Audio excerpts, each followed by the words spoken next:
Hello and welcome to my channel easy English booster. Friends, मेरा नाम है जया पांडे। तो आज हम क्लास 11th का इंग्लिश का जो प्रोज का सेक्शन है वो पढ़ने वाले हैं। तो फ्रेंड्स, इसको यूपी बोर्ड और सीबीएसई बोर्ड दोनों बोर्ड के बच्चे पढ़ सकते हैं, क्योंकि हमें पता है कि जो यूपी बोर्ड की जो बुक्स है वो सीबीएसई एनसीईआरटी पैटर्न पे हो चुकी हैं। तो जो भी इसका पोइट्री का और प्रोज का सेक्शन है वो एनसीईआरटी के हॉर्नबिल से लिया गया है। तो अभी जो मेरे पास जो न्यू वाली बुक है वो नहीं है, तो मेरे पास जो एनसीईआरटी की पुरानी जो हॉर्नबिल बुक है वो रखी हुई थी। तो मैंने सोचा कि क्यों ना मैं इसी पे जो मेरा वीडियो है वो बनाऊं। तो फ्रेंड्स, इस चैप्टर का नाम है the portrait of a lady, जिसे लिखा है खुशवंत सिंह ने। इस चैप्टर को पढ़ने से पहले आप इसकी वर्ड मीनिंग्स को, जो डिफ़िकल्ट वर्ड्स आपको लगते हैं उनको बहुत ही अच्छे से देख लीजिए, उनको समझ लीजिए, ताकि आपको ये चैप्टर और अच्छे से समझ में आए। तो फ्रेंड्स, आपके जो यूपी बोर्ड की जो बुक है उसमें तो अबाउट द ऑथर और अबाउट द लेसन दोनों दिया होगा, लेकिन इस वाली बुक में वो नहीं दिया है। बट फिर भी मैं आपको जो इस पाठ के लेखक हैं यानी खुशवंत सिंह हैं उनके बारे में कुछ बताऊंगी। तो खुशवंत सिंह एक वक्ता थे। उनका जन्म 2 फरवरी 1915 में पंजाब में हुआ था। जब उनके माता पिता शहर रहने के लिए गए थे तब वो उन्हें उनकी दादी के साथ ही गांव पर छोड़ गए थे। वह एक जो खुशवंत सिंह थे वो बहुत ही अच्छे और बहुत ही महान पत्रकार, नेता व वकील थे। उन्होंने अपना लेखन 1956 में शुरू किया था, जब उन्होंने अपना जो उपन्यास है लिखा था जिसका नाम था ट्रेन टू पाकिस्तान, और उनकी मृत्यु जो है 20 मार्च 2014 में हो गई। तो अब हम इस लेसन के बारे में, यानी कि पाठ किस बारे में है, अबाउट द लेसन जान लेते हैं। तो ये जो पाठ है इसमें खुशवंत सिंह ने अपनी दादी के एक चित्र को, एक स्केच को व्याख्या करते हुए बनाया है, यानी कि इस पाठ में उनकी दादी के एक चित्र की व्याख्या की गई है। जब वह छोटे थे तब वो और उनकी दादी उनके गांव में रहते थे। वह, उनकी जो दादी थी वो हाथों में जपमाला लेकर प्रार्थना करते हुए ही इस दुनिया से चली गई, यानी कि वो प्रार्थना करते हुए और जप करते हुए ही उनकी मृत्यु हो गई। ठीक है, तो ये जो पाठ है वो जो खुशवंत सिंह है उनके भावनाओं से भरा है। तो चलिए अब इस पाठ को हम पढ़ना शुरू करते हैं। तो हम जो है ये जो स्टार्टिंग पैराग्राफ है उसको रीड करते हैं। My grandmother, like everybody's grandmother, was an old woman. She had been old and wrinkled for the 20 years that I had known her. People said that she had once been young and pretty and had even had a husband, but that was hard to believe. My grandfather's portrait hung above the mantelpiece in the drawing room. He wore a big turban and loose-fitting clothes. His long white beard covered the best part of his chest, and he looked at least 100 years old. He did not look the sort of person who would have a wife or children. He looked as if he could only have lots and lots of grandchildren. As for my grandmother being young and pretty, the thought was almost revolting. She often told us of the games she used to play as a child that seemed quite absurd and undignified on her part,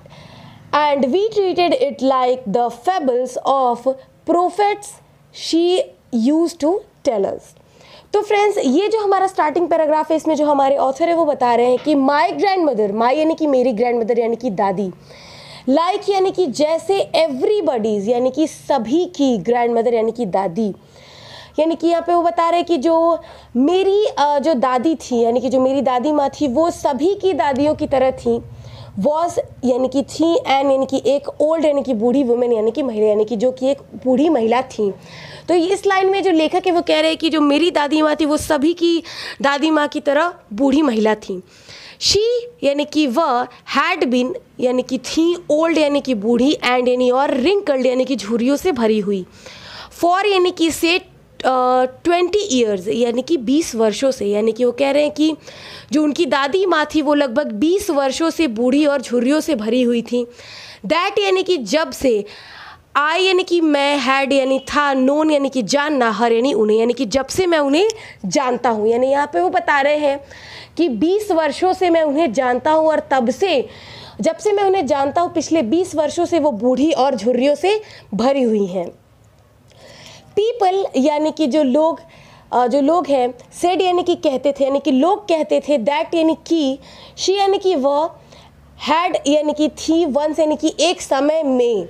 been young यानी कि युवा होना, यानी कि कह रहे हैं कि लोग ऐसा कहते थे कि वो एक समय में युवती थी, एंड यानी कि और प्रिटी यानी कि बहुत सुंदर थी। तो यहाँ पे लेखक बता रहे हैं कि उनके जो आसपास के लोग हैं या जो भी लोग उनसे मिलते थे वो बताते थे कि उनकी जो दादी थी वो एक समय में युवती थी और बहुत सुंदर थी। एंड यानी कि और, हैड इवन यानी कि इवन का मतलब होता है भी, हैड जो एक हेल्पिंग वर्ब है, और फिर से आता है हैड यानी कि यहाँ पे इसका अर्थ होगा था, और यानी कि एक हस्बैंड यानी कि पति, यानी कि और उनके एक पति भी थे। तो यहाँ पे लेकर कह रहे हैं कि इस लाइन में कि जो लोग थे वो मुझे ऐसा बताते थे कि उनकी जो दादी माँ है वो एक समय में बहुत जवान थी, युवती थी और बहुत सुंदर थी, और उनके एक पति भी थे। बट यानी लेकिन, दैट यानी कि वह, वॉज यानी कि था, हार्ड यानी कि मुश्किल, टू बिलीव यानी कि भरोसा करने के लिए या विश्वास करने के लिए, यानी कि लेकिन उनकी जो बातें थी वो कह रहे कि जो लोग कहते थे वो बातें मेरे लिए बहुत कठिन थी भरोसा करने के लिए। माई ग्रैंडफादर्स, माई यानी कि मेरे ग्रैंडफादर्स यानी कि दादाजी के, पोर्ट्रेट यानी कि जो चित्र थे, यानी कि जो मेरे दादाजी का चित्र था, हंग यानी लटका हुआ था, अबव यानी ऊपर, द मेंटल पीस यानी कि जो चिमनी होती है जो घरों में बनाई जाती है उसके ऊपर, इन द ड्राइंग रूम, इन यानी कि में, द ड्राइंग रूम यानी कि बैठक, यानी कि जो बैठक था उसमें जो चिमनी बनी थी उस चिमनी के ऊपर मेरे दादाजी का जो चित्र था वो लटका हुआ था। ही वोर, ही यानी कि वह, वोर यानी कि पहने हुए थे, अब बिग टर्बन, एक बड़ा टर्बन यानी कि पगड़ी, यानी कि उन्होंने एक बहुत ही बड़ी सी पगड़ी पहनी हुई थी। एंड यानी कि और, loose fitting clothes, loose fitting clothes का मतलब होता है ढीले ढाले कपड़े। तो यहाँ पे वो बता रहे कि मेरे जो दादाजी हैं उन्होंने चित्र में एक बड़ी सी पगड़ी और ढीले ढाले से कपड़े पहने हुए थे। हिज लॉन्ग, हिज यानी कि उनके, लॉन्ग यानी कि लंबे, वाइट यानी कि सफ़ेद, बियर्ड यानी कि दाढ़ी, यानी कि जो उनकी जो बड़ी सी सफ़ेद जो दाढ़ी थी, कवर्ड यानी कि वो ढके हुए थी, द बेस्ट पार्ट, यहाँ पे बेस्ट का मतलब सर्वश्रेष्ठ नहीं होगा, यहाँ पे होगा बेस्ट मतलब अधिकतम, पार्ट यानी कि हिस्सा, यानी कि जो उनकी सफ़ेद और बड़ी सी दाढ़ी थी उसने एक बड़े हिस्से को कवर किया था, ढका हुआ था, ऑफ हिज चेस्ट, ऑफ यानी का, हिज यानी उनके, चेस्ट यानी कि छाती, यानी कि उनके सीने का एक बहुत ही बड़ा सा जो हिस्सा था वो उनकी सफ़ेद और लंबी सी दाढ़ी ने ढक रखा था। एंड यानी कि और, ही लुक्ड, ही यानी कि वह, लुक्ड यानी दिखते थे, एट लीस्ट यानी कि कम से कम 100 years old यानी कि 100 वर्ष के, यानी कि वो उस चित्र में कम से कम तो 100 वर्ष के लग रहे थे। ही यानी कि वह, डिड नॉट यानी कि नहीं, लुक यानी दिखना,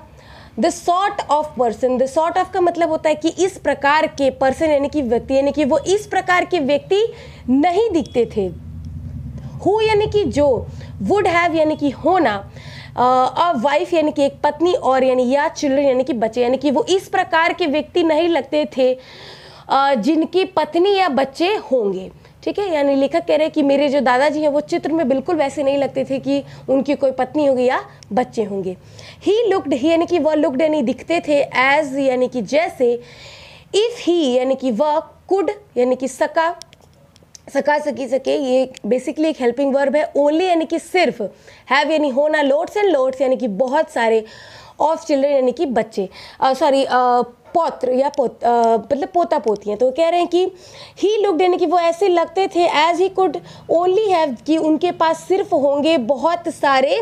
पोते पोती, यानी कि कह रहे हैं कि वो चित्र में बिल्कुल ऐसे नहीं लगते थे कि उनकी कोई पत्नी होगी, बच्चे होंगे, बल्कि वो ऐसे लगते थे कि उनकी बहुत सारे नाती पोते होंगे। एज फॉर, यहाँ पे एज फॉर का जो मतलब है वो होगा कि जहाँ तक बात होती है, माई यानी कि मेरे, ग्रैंड मदर यानी कि दादी माँ की, बीइंग यानी होना, यंग यानी कि युवा, एंड यानी और, प्रिटी यानी कि सुंदर, यानी कि जहाँ तक कि मेरे दादी माँ के युवा और सुंदर होने की बात है, द थॉट यानी कि ये जो विचार है वॉज यानी था ऑलमोस्ट यानी कि लगभग रिवोल्टिंग यानी कि घृणात्मक, यानी कि ये जो विचार है लगभग घृणात्मक थे। यानी कि ये कह रहे हैं कि और जहाँ तक बात आती है मेरे दादी माँ के युवा होने की और सुंदर होने की, यह घृणात्मक विचार मतलब ये जो बात है वो बहुत घृणात्मक है उनके हिसाब से। शी यानी कि वह ऑफन यानी कि अक्सर टोल्ड यानी कि बताती थी अज यानी हमें, यानी कि वो हमें अक्सर बताती थी ऑफ द गेम्स यानी कि खेल के बारे में। She use to play, she यानी कि वह, यूज टू का मतलब होता है कि कोई ऐसी चीज़ करना जिसकी हमें आदत हो। प्ले यानी कि खेलना, यानी कि जो वह खेला करती थी एज अ चाइल्ड यानी कि एक बच्चे के रूप में। यानी कि वहाँ पे कह रहे हैं कि वो हमें उन सारे खेलों के बारे में बताती थी जो वो जब छोटी थी तब उन्हें खेला करती थी। दैट यानी कि जो सीम्ड यानी प्रतीत होता था, क्वाइट यानी कि लगभग, अब्सर्ड का मतलब होता है कि बेतुका। तो कह रहे कि जो हमें बिल्कुल बेतुका प्रतीत होता था, एंड यानी कि और अनडिग्निफाइड यानी कि अपमानजनक, और हमें अपमानजनक प्रतीत होता था। कह रहे हैं कि वो जितने भी खेल खेलती थी बचपन में उनके बारे में हमें बताया करती थी, और ये जो चीज़ें हैं वो हमारे लिए बेतुकी और अपमानजनक होती थी। ठीक है। ऑन हर पार्ट का मतलब होगा उनके लिए, यानी कि ये जो चीज़ें थे उनके लिए अपमानजनक और बेतुकी होती थी। एंड यानी कि और वी यानी कि हम ट्रीटेड, यानी कि यहाँ पे वैसे तो ट्रीटेड का मतलब होता है व्यवहार करना, लेकिन हम यहाँ पे मानते थे, इसका अर्थ निकालेंगे, यानी कि हम मानते थे इट यानी इसे, लाइक यानी कि जैसे, द फेबल्स का मतलब होता है नीति कथाएं। यानी कि वो जब भी कोई कहानी बताती थी या कोई बात बताती थी अपने बचपन के बारे में, तो हम ऐसा मानते थे कि वो एक नीति कथा है। ऑफ द प्रोफेट्स, ऑफ यानी कि का, प्रोफेट्स यानी कि धर्मगुरुओं को, यानी कि हमें ऐसा प्रतीत होता कि वो कोई धर्मगुरुओं की कथाएं हमें बता रही हैं। She use to tell us, she यानी कि वह, यूज टू यानी कि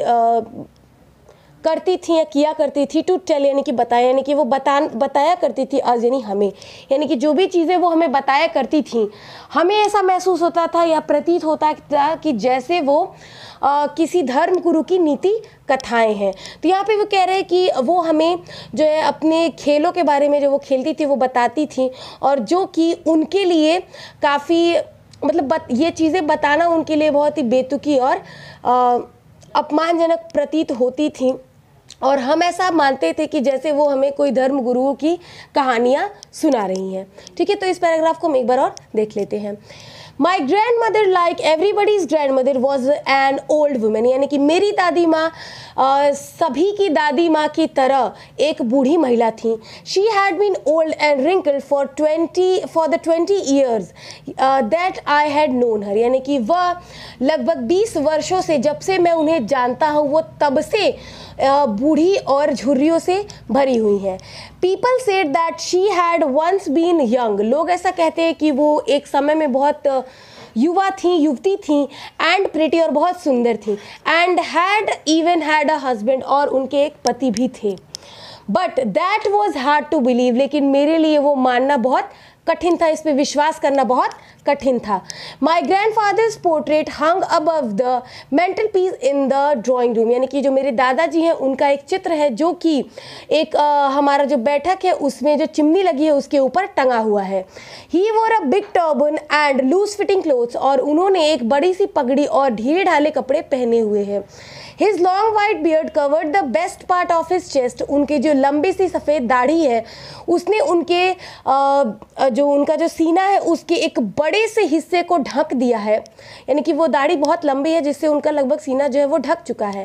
and he looked at least 100 years old, और वो लगभग कम से कम तो 100 वर्ष के दिखते हैं। He did not look a sort of person who would have a wife और चिल्ड्रन, यानी कि वो एक इस प्रकार के व्यक्ति बिल्कुल नहीं लगते हैं जिनकी कोई बीवी होगी या बच्चे होंगे। He looked as if he could only have lots and lots of grandchildren, वो ऐसे लगते हैं जैसे कि उनके केवल उनके बहुत सारे पोते पोतियाँ हों। As for my grandmother being young and pretty, और जहाँ तक बात आती है मेरी दादी के जवान और सुंदर होने की, the thought was almost revolting, यानी कि ये जो विचार है वो बहुत ही घृणात्मक थी। She often told us of the games she used to play as a child, यानी कि वो हमें अक्सर उन खेलों के बारे में बताती थी जो वो बचपन में खेला करती थी। That seemed quite absurd and undignified on her part, यानी कि ये जो चीज़ें वो हमें बताती थी वह उनके लिए एक ऐसा करना या बताना बेतुका प्रतीत होता था और अपमानजनक प्रतीत होता था। And we treated it like the fables of the prophets she use to tell us, और हम ऐसा मानते थे जैसे कि वो हमें जो धर्म गुरु हैं, जो प्रॉफिट्स हैं, उनकी कोई कथा सुना रही हैं। ठीक है, तो ये जो पैराग्राफ है इसमें लेखक जो है वो बता रहे हैं कि जो मेरी दादी माँ थी वो सभी की दादी की तरह बूढ़ी थी, और वो जो है 20 वर्षों से, जब से मैं उन्हें जानता हूँ तब से वो बूढ़ी और झुर्रियों से भरी हुई थी। लोग ऐसा कहते हैं कि वो युवती थी और बहुत सुंदर थी और उनके पति भी थे, लेकिन इस चीज़ पे विश्वास करना बहुत कठिन है। मेरे जो दादाजी हैं उनका जो चित्र है वो हमारे बैठक में एक जो चिमनी है उसके ऊपर टंगा हुआ है, जिसमें उन्होंने एक बहुत ही बड़ी सी पगड़ी और ढीले ढाले कपड़े पहने हुए हैं। उनकी जो लंबी सी और सफ़ेद दाढ़ी है उसने उनके छाती के, उनके सीने के इनके सीने के एक अधिकतम हिस्से को ढक दिया है, और वो लगभग उस चित्र में कम से कम तो 100 वर्ष के दिखते हैं। और वो ऐसे व्यक्ति बिल्कुल नहीं लगते हैं जिनके कोई पत्नी होगी या फिर बच्चे होंगे। वो तो ऐसे लगते हैं कि उनके सिर्फ बहुत सारे पोते पोतियाँ होंगे। और जहाँ तक की बात आती है मेरी दादी के जवान और सुंदर होने की, ये जो सोच है वो बहुत ही घृणात्मक, मतलब ये सोच लगभग घृणात्मक है। और वो अक्सर हमें उन खेलों के बारे में बताया करती थी जो वो बचपन में खेलती थी, और ऐसा करना, ये बताना उनके लिए काफ़ी बेतुका और अपमानजनक प्रतीत होता था। और हम जब वो बताती थी तो हमें ऐसा लगता था या हम ऐसा मानते थे जैसे कि वो हमें किसी धर्म गुरु की कथाएं सुना रही हैं। ठीक है, तो हम अगले पैराग्राफ को देखते हैं। She had always been short and fat and slightly bent. Her face was a crisscross of wrinkles running from everywhere to everywhere. No, we were certain she had always been, as we had known her, old. So terribly old that she could not have grown older, and had stayed at the same age for 20 years. She could never have been pretty, but she was always beautiful. She hobbled about the house in the spotless white, with one hand resting on her waist to balance her stoop, and the other telling the beads of her rosary. Her silver locks were scattered untidily over her pale, puckered face, and her lips constantly moved in the inaudible prayer. Yes, she was beautiful. She was like the winter landscape in the mountains, an expanse of pure white serenity, breathing peace and contentment. तो ये जो paragraph है इसमें जो हमारे writer हैं वो ये बता रहे हैं कि शी यानी कि वह, यानी कि उनकी दादी माँ, हैड यानी कि थी, ऑलवेज यानी कि हमेशा, हैड बीन जो है वो एक साथ होता है जिसका मतलब होता है थी, यानी कि वो हमेशा से थी, शॉर्ट यानी कि छोटी, एंड यानी और, फैट यानी कि मोटी, एंड स्लाइटली, एंड यानी कि और, स्लाइटली यानी कि थोड़ी सी, बेंट यानी कि झुकी हुई, यानी कि यहाँ पे जो लेखक इस लाइन में कह रहे हैं कि she had always been short and fat and slightly bent, यानी कि वो सदैव यानी कि हमेशा से छोटी, मोटी और थोड़ी सी झुकी हुई थी। हर फेस, हर यानी कि उनका फेस यानी कि चेहरा, वॉज यानी था, अ क्रिस क्रॉस यानी कि कटा हुआ, ऑफ यानी का, रिंकल्स यानी कि झुर्रियों से, यानी कि उनका जो चेहरा था वो झुर्रियों से कटा होता है। जैसे क्रिस क्रॉस क्या होता है कि जैसे जो क्रॉसेज लगे रहते हैं तो वो अगर लगातार बहुत सारे हो जाए तो उन्हें हम क्रिस क्रॉस कहते हैं। तो कह रहे कि उनका जो चेहरा था वो झुर्रियों से कटा हुआ था। रनिंग यानी कि जो उनकी जो झुर्रियाँ थी वो थी from everywhere to everywhere, running यानी होता है यहाँ पे होगा चलना या जा रही, यानी कि उनकी जो झुर्रियाँ थी वो जा रही थी, फ्रॉम यानी से, एवरीवेयर टू एवरीवेयर का मतलब होता है कि कहीं से कहीं, यानी कि उनके जो चेहरे पे जो झुर्रियों का एक क्रिस क्रॉस बना होता है वो कहीं से कहीं जा रहा था, यानी कि पूरे चेहरे पर था। तो इस लाइन में जो राइटर है वो कह रहे हैं कि उनका जो चेहरा था वो झुर्रियों से कटा पिटा था और जो झुर्रियाँ थी वो कहीं से कहीं जा रही थी। नो यानी कि नहीं, वी वर सर्टेन, वी यानी कि हम, वर यानी थे, सर्टेन यानी कि विश्वास होना, यानी कि हमें ऐसा विश्वास था। शी यानी कि वह, had always been, had been यानी कि थी, ऑलवेज यानी कि सदैव यानी कि वो हमेशा से थी, एज यानी कि वैसे ही, वी हैड, वी यानी कि हमने, हैड यानी कि थे, यानी यहाँ पे ये जो लाइन है यहाँ तक की, इसमें जो लेखक है वो बता रहे हैं कि नो यानी कि नहीं, वी वर सर्टेन हमें ये विश्वास था, शी हैड ऑलवेज बीन यानी कि वो हमेशा से थी, एज यानी कि वैसे ही जैसे, वी हैड यानी कि हम थे, नोन यानी कि जानना, हर यानी उन्हें, यानी कि यहाँ पे जो लेखक है वो ये बता रहे हैं कि नहीं वो सदैव से वैसी ही थी जैसा कि हम उन्हें जानते थे। ओल्ड यानी कि बूढ़ी, यानी वो कह रहे हैं कि हम उन्हें कैसा जानते थे कि वो बूढ़ी थी। सो टेरिबली ओल्ड, सो यानी कि इतना, टेरिबली ओल्ड यानी कि इतना ज़्यादा वो बूढ़ी थी। दैट यानी कि शी कुड नॉट, शी यानी कि वह, कुड नॉट यानी कि अब नहीं हो सकती थी, हैव ग्रोन ओल्डर यानी कि ग्रोन ओल्डर का मतलब होता है इससे ज़्यादा बूढ़ा होना, यानी कि वो इतनी ज़्यादा बूढ़ी थी कि अब वो इससे ज़्यादा बूढ़ी नहीं हो सकती थी।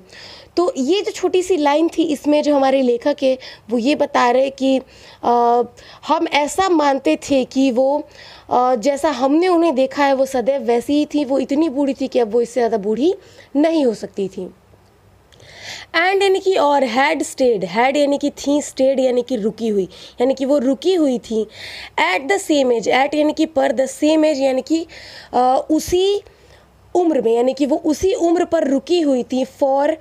20 ईयर्स यानी कि 20 वर्षों से, यानी कि लेखक बता रहे कि मैं उन्हें 20 वर्षों से जैसा देखता हुआ आ रहा हूँ वो बिल्कुल वैसी ही थी, बिल्कुल ना वो उससे जवान हुई थी ना वो उससे बूढ़ी हुई थी। तो वो बता रहे कि वो इतनी ज़्यादा बूढ़ी थी कि अब वो और बूढ़ी नहीं हो सकती थी और वो पिछले 20 वर्षों से उसी उम्र पर रुकी हुई थी। She could never have been pretty, she यानी कि वह, कुड नेवर हैव बीन यानी कि वो कभी नहीं हो सकती थी, नेवर यानी कभी नहीं, और कुड हैव बीन एक हेल्पिंग वर्ब होता है, यानी कि वो कभी नहीं हो सकती थी, प्रिटी यानी कि सुंदर, यानी कि वो कह रहे हैं कि वो कभी सुंदर तो नहीं हुई होंगी, यानी कि उनका कहने का मतलब है कि शायद जो लोग कहते हैं वो झूठ कहते हैं कि वो कभी सुंदर नहीं होंगी, बट यानी कि लेकिन, she was always beautiful, she यानी कि वह, वॉज यानी थी, ऑलवेज यानी कि हमेशा, ब्यूटीफुल यानी कि सुंदर, यानी कि लेकिन वो हमेशा सुंदर थी।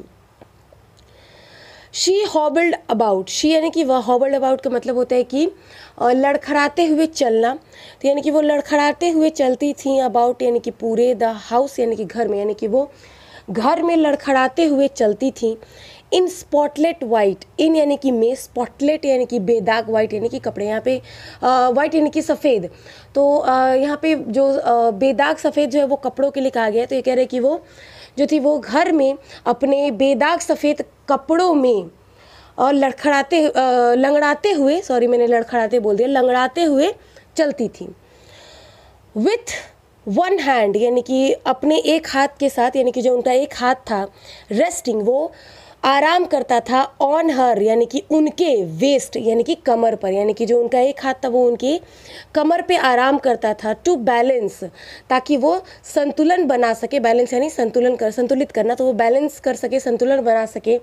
हर स्टूप, हर यानी कि उनका, स्टूप यानी कि कुबड़, यानी कि ताकि वो अपने जो कुबड़ है उनको संतुलित, मतलब संतुलन अपना बना सके।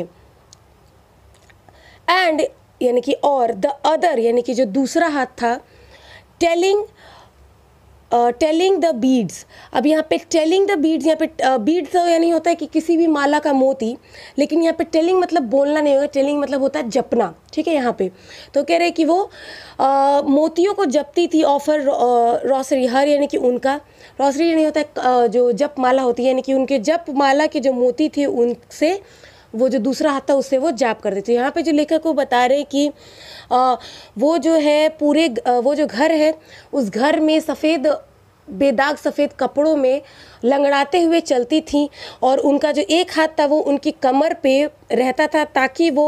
जो उनका कुबड़ है उससे अपना जो संतुलन है वो बनाए रखें, और जो उनका दूसरा हाथ था वो उससे वो अपनी जो माला थी, जो जप माला थी, उसके मोतियों से वो मोतियों का जाप करती रहती थी। हर सिल्वर लॉक्स, हर यानी कि उनके सिल्वर लॉक्स यानी होते हैं चांदी के बाल, यहाँ पे जैसे चांदी के बाल यानी कि सफ़ेद बाल, यानी कि जो उनके सफ़ेद बाल थे, वर यानी कि थे, स्कैटर्ड यानी कि फैले हुए, अनटाइडली यानी कि बेढंग तरीके से, ओवर यानी कि पर, हर यानी उनके पेल यानी कि पीले, पकड़ यानी कि झुर्रियों से भरे फेस यानी कि चेहरे, यानी कि जो उनके सफ़ेद बाल थे वो उनके झुर्रियों से भरे पीले चेहरे के ऊपर बेढंग तरीके से रहते थे। यानी कि जैसे जो उनके बाल थे वो उनका जो चेहरा था जो पीला था और झुर्रियों वाला था, तो उस चेहरे पर बेढंग तरीके से उनके बाल जो थे वो फैले रहते थे। एंड यानी कि और हर लिप्स, हर यानी कि उनके लिप्स यानी कि होठ, और जो उनके होठ थे कॉन्स्टेंटली मूविंग कॉन्स्टेंटली यानी कि लगातार मूविंग यानी मूव्ड यानी कि चलते रहते थे या फिर गति में रहते थे। उनके जो होठ थे वो लगातार गति में रहते थे। इनऑडिबल प्रेयर, इन यानी कि में इनऑडिबल प्रेयर यानी कि चुपचाप से जो प्रार्थना होती है जो जिसमें आवाज़ ना निकले, तो वो कह रहे हैं कि जो उनके होठ थे वो लगातार से चुपचाप की प्रार्थना में रहते थे, यानी कि वो बस अपने मन में ही कोई प्रार्थना करती थी, बोलती रहती थी, लेकिन उनकी आवाज़ नहीं आती थी। ठीक है, तो यहाँ पे जो लेखक है वो ये बता रहे हैं कि उनके जो सफ़ेद बाल थे वो उनके पीले और झुर्रियों वाले चेहरे पर बेतुके तरीके से, बेढंग तरीके से फैले हुए थे, और जो उनके होठ थे वो अपने होठों से वो लगातार जो है चुपचाप से प्रार्थना करती रहती थी, उनके होठ हिलते रहते थे। यस यानी कि हाँ, शी वॉज ब्यूटिफुल, शी यानी कि वह, वॉज यानी थी, ब्यूटिफुल यानी कि सुंदर, यानी कि हाँ वो सुंदर थी। शी यानी कि वह, वॉज यानी कि थी, लाइक यानी कि जैसे, द विंटर यानी कि जो ठंडी होती है, यानी कि कह रहे हैं कि वो जो ठंडी का मौसम होता है, विंटर लैंडस्केप यानी कि उसमें जो भूदृश्य, लैंडस्केप यानी होता है भूदृश्य, इन द माउंटेन्स यानी कि पहाड़ी क्षेत्रों में या पहाड़ में, तो जो पहाड़ी क्षेत्रों में जो ठंडी के मौसम में जो भूदृश्य था वो बिल्कुल उसके जैसी थी। ठीक है, अब वो भूदृश्य कैसा होता है वो इस लाइन में बताया गया है पहाड़ों के भूदृश्य के बारे में। एन एक्सपेंस, एन यानी कि एक, एक्सपेंस यानी कि फैला हुआ, यानी कि एक ऐसा फैला हुआ क्षेत्र, ऑफ यानी का, प्योर यानी कि शुद्ध, वाइट यानी कि सफ़ेद, सोनिटी का मतलब होता है कि शांत, यानी कि वो जो भूदृश्य था वो ऐसा था कि बिल्कुल शुद्ध और श्वेत शांत फैला हुआ जो क्षेत्र था वो बिल्कुल वैसे ही उनका जो उसकी जो दादी थी वो वैसे ही थी। ब्रीदिंग यानी कि वो जो क्षेत्र होता है, यहाँ पे ब्रीदिंग का मतलब होगा वातावरण, यानी कि वो जो क्षेत्र होता है उसका जो वातावरण होता है, पीस यानी कि वहाँ पे उस वातावरण में शांति होती है। एंड यानी और कंटेंटमेंट यानी कि होता है संतोष, यानी कि उनकी दादी माँ थी, she was like the winter landscape, वो एक जो ठंडी के मौसम में जो भूदृश्य होते हैं इन माउंटेन्स, पहाड़ी क्षेत्रों में, वो बिल्कुल वैसी ही थी। ऐसे क्षेत्र एक ऐसे शुद्ध और श्वेत शांत फैला हुआ क्षेत्र जहाँ के वातावरण में केवल शांति और संतोष ही फैला हुआ है। ठीक है, तो अब इसको एक बार और देख लेते हैं। She had always been short and fat and slightly bent, यानी कि वो सदैव से ही छोटी, मोटी और थोड़ी सी झुकी हुई थी। Her face was a crisscross of wrinkles from running from everywhere to everywhere, यानी कि जो उनका जो चेहरा था उसमें झुर्रियाँ पड़ी हुई थी जो कि एक दूसरे को काटती थी। ठीक है, मतलब वो ऐसी झुर्रियाँ थी जो क्रिस क्रॉस थी, एक दूसरे को काटती हुई थी, जो कि कहीं से कहीं जाती थी। ठीक है, नो यानी कि नहीं, वी वर सर्टेन यानी हमें पूरा विश्वास था, she had always been as यानी कि वो सदैव से ऐसे ही थी जैसे कि वी हैड यानी कि हमने नोन हर यानी कि पीछे इस लाइन में बस नोन हर ही लिखा है, तो मैं इसको यहाँ पे लिख दे रही हूँ ताकि इजी होगा। ठीक है, तो कह रहे हैं कि नो वी वर सर्टेन कि नहीं, हमें ये पूर्ण विश्वास था, she had always been as we had known her यानी कि वो हमेशा से वैसी ही थी जैसा कि हम उन्हें जानते हैं, यानी कि वो बूढ़ी ही थी। ओल्ड यानी कि वो बूढ़ी थी, सो टेरेबली ओल्ड यानी कि वो इतनी ज़्यादा बूढ़ी थी that she could not have grown older यानी कि वो अब इससे ज़्यादा बूढ़ी नहीं हो सकती थी। And had stayed at the same age for 20 years और वो उसी उम्र पर रुकी हुई थी पिछले 20 वर्षों से। She could never have been pretty यानी कि वे कभी सुंदर नहीं हो सकी होंगी, उनके कहने का मतलब ये कि यानी कि वो कभी सुंदर नहीं होंगी, ठीक है, but she was always beautiful लेकिन वो हमेशा सुंदर थी, हमेशा से खूबसूरत थी। शी हॉबल्ड अबाउट द हाउस यानी कि वो घर में लंगड़ा कर चलती थी इन स्पॉटलेस वाइट यानी कि बेदाग सफ़ेद कपड़ों में, with one hand resting on her waist यानी कि उनका जो एक हाथ था वो जो है उनके कमर पे आराम करता था या रखा रहता था, टू बैलेंस हर स्टूप ताकि वो अपने कूबड़ को जो है उसको संतुलित कर सके यानी कि अपने शरीर को संतुलित कर सके क्योंकि उनके थोड़े से कूबड़ थे। ठीक है, तो वो कह रहे कि उनका जो एक हाथ है वो सदैव ही जो है उनकी कमर पे रहता था उनके कूबड़ को संतुलित करने के लिए। एंड द अदर और जो दूसरा हाथ था telling the beads of her Rossari यानी कि और जो दूसरा हाथ था उससे वो जो है अब उनकी जो जप माला थी उसको वो फेरते रहती थी और जपते रहती थी। ठीक है, हर सिल्वर लॉक्स यानी कि जो उनके चांदी जैसे बाल थे, ठीक है, वर स्कैटर्ड अनटाइडली ओवर हर पेल पकड़ फेस यानी कि वो उनके पीले और झुर्रियों वाले चेहरे पर बेढंग तरीके से फैले रहते थे। एंड हर लिप्स और जो उनके होठ थे कॉन्स्टेंटली मूव्ड इन अनऑडिबल प्लेयर और जो उनके जो होठ थे वो लगातार या निरंतर चुपचाप प्रार्थना करने में हिलते रहते थे यानी कि वो प्रार्थना करती थी, उनके होठ हिलते थे लेकिन आवाज़ नहीं आती थी। यस यानी कि हाँ, शी वॉज़ ब्यूटिफुल, वो सुंदर थी। She was like the winter landscape in the mountains यानी कि वो जो थी जो पहाड़ी क्षेत्र होते हैं, ठीक है, जब वो ठंडी के मौसम में उनका जो भूदृश्य हो जाता है वो बिल्कुल वैसी थी। An expanse of pure white सोनेटी यानी कि वो दृश्य बहुत ही स्वच्छ श्वेत शांत फैले हुए क्षेत्र जैसा होता है, ब्रीदिंग पीस एंड कॉन्टेंटमेंट जहाँ पर जो है ऐसा वातावरण होता है जहाँ पे बहुत ही शांति होती है और कॉन्टेंटमेंट यानी कि संतोष होता है। तो ये जो पैराग्राफ था इसमें जो लेखक है वो हमारे कह रहे हैं कि जो उनकी जो दादी थी वो सदैव से उनके लिए छोटी मोटी और थोड़ी सी झुकी हुई थी, उनके चेहरे पर झुर्रियाँ पड़ी हुई थी जो कि एक दूसरे को काटती थी और वो कहीं से कहीं उनकी जो झुर्रियाँ चाहती थी यानी कि पूरे फेस पर थी। ठीक है, और वो ऐसा मानते कि हमें पूरा ऐसा विश्वास था कि हमने उनको जब से देखा है और वो तब से लेकर अभी तक बिल्कुल वैसी ही थी और वो सदैव वैसी ही होंगी, उनका लेखक का ऐसा मानना था। ठीक है, और वो कहते हैं कि हाँ वो बूढ़ी थी, वो इतनी बूढ़ी थी कि अब वो उससे ज़्यादा बूढ़ी नहीं हो सकती थी, वो पिछले 20 वर्षों से उसी उम्र पर थी, उसी एक उम्र पे रुकी हुई थी। ठीक है, वो कभी खूबसूरत नहीं हुई होंगी